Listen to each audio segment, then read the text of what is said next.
Hi, today I want to show you how you can access native contacts inside of your mobile application that you can actually build inside of Nordcraft. Now, the secret of building a mobile application in Nordcraft that has native contact access is using the Despia package that is available on the Nordcraft Package Store. So today I want to show you how you can set this functionality up to have your mobile application access the native contacts that are on the user's device using a simple to use package and action inside of Nordcraft. So let's go right started with that. So first of all, in the Nordcraft editor, you want to already have set up a project, and you want that project to be linked with Despia, which is as simple as just dropping your branch URL inside of here and then publishing it to the test flight distribution platform or to the Android beta distribution platform. And from there, you can also send it to the App Store, which is pretty cool, or Google Play Store.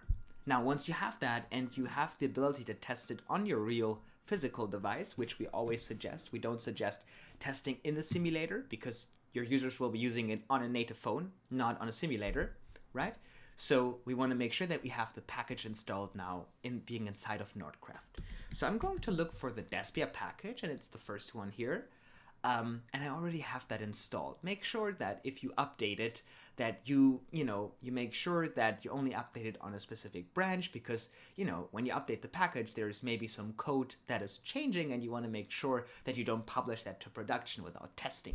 Now, once you have that set up, we now want to request access to the contacts, which you have to do for regulatory reasons. You have to ask the user if you are, permitted to read the user's contacts. So for that, we are going to add a button. And that button is going to say, allow access to contacts. Allow access to contacts. Perfect. Now on this button, I'm going to create a new event here. I'm going to do a click event, and I'm going to look for Despia contact. So I do contact permission, Despia contact permission. And now I'm calling the Despia contact permission, which will allow the user to request the contacts. Now here's the little trick. If you request the contact permission, this means you can read the contacts. Now, how do you know if the user has allowed contact permission? Simple. It's just reading the contacts, and if nothing comes back, there you know. They don't have access to that. That's how simple you can set that up. So now inside of here, on this button, we now request the contact permission. You want to put this probably on your onboarding screen, or if you try to read the contacts and nothing comes back, on the contact page in your application, you can show a button, please set up contact access. Click here to get started. Right? So this would be this button. You want to incorporate that nicely inside of your UI. Now we need to have another button, which will actually render the contacts. So I'm going to go inside of here, and I'm going to go read contacts. Now, reading the contacts will need to trigger the appropriate action. So we go on events, we go on click, and we look for contacts read, and I'm going to go on callback. This will give us the data, and then I'm going to set a variable with the data coming back. So for that, we need to create a variable. I'm going to call that contacts, and that variable will just be an empty array for now. And I go on that button, I go on click, I go on callback, and then on callback, I can go to my contacts variable, and it will now be set. Now here's the thing to consider. You're getting this back as an object. You don't want to have it as an object. You will probably want to have it as an array because of how Nordcraft works. So you can use a map formula here to, you can use entries to turn this into an array. This entry formula will give you the key and a value that will be their phone numbers.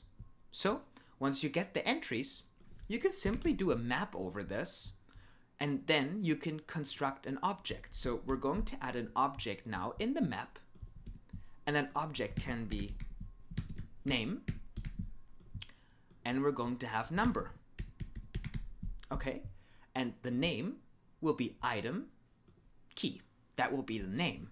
And then the number will be item value. And I'm just going to take the first number. You can also, take all of the numbers. Now this will narrow it down to be a JSON array of name number, which will make it easier for us to render. And now we can copy that. And now to make it even easier for us to now represent this as a list being rendered, I'm just going to the context and put this in as a sample value for now. And I can now go inside of here and I can add a list. We just do an unordered list. And then we're going to add a list item. Okay. And that list will just be nicely styled for now. We'll do just 100%. 100% with a max width of 25 rem. That'll be nice for now. And then the list item inside of here will have a padding of 1 rem, top and bottom padding of 1 rem. We'll center things nicely, and then we're going to give it some background color so we can see that it's actually a list item. Look at that, beautiful. I'm going to add some text inside of here. I'm going to duplicate that, and then I'm going to go on this list item here. I'm going to repeat over that list with the context. Now we see it's repeating the list. I'm going on the text item in here. I'm going to go on item name, so I'm displaying the name. I'm going to go on the other text item. I'm going to go on item number. Now I'm displaying the number.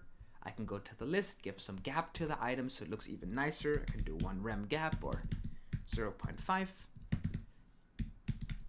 Look at that, how beautiful that is. Now I'm rendering the data. Now we probably just want to hide this list if there's no data. So I'm just doing contacts size and show and hide on its context size greater than 0, meaning there's something in the list. Otherwise we will hide the element.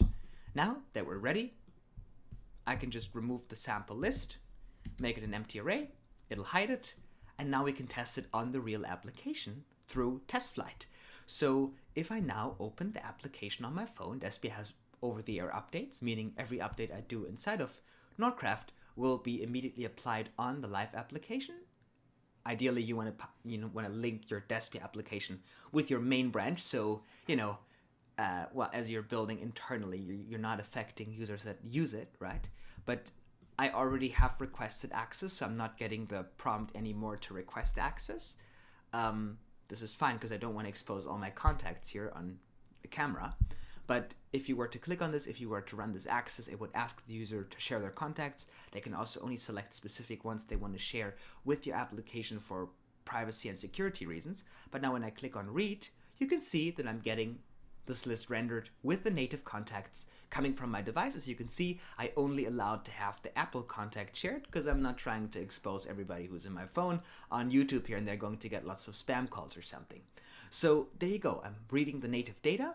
I will have it in a variable. I can send this to my backend. I can do with it whatever I want. Of course, make sure the user gave you permission to do that, but they do have, otherwise you couldn't read that, right? So Despia has those certain principles in place to make it also secure for the users using applications that are built in Despia. And we don't proxy any of that data. That contact data is only on your front end. The only way it would go to your server is if you intentionally sent that to your server. But you don't have to if you don't want to. There you go. This is how simple you can set this up with the package. I can't wait to see all the exciting mobile applications that you're going to build in Nordcraft with the Despia package.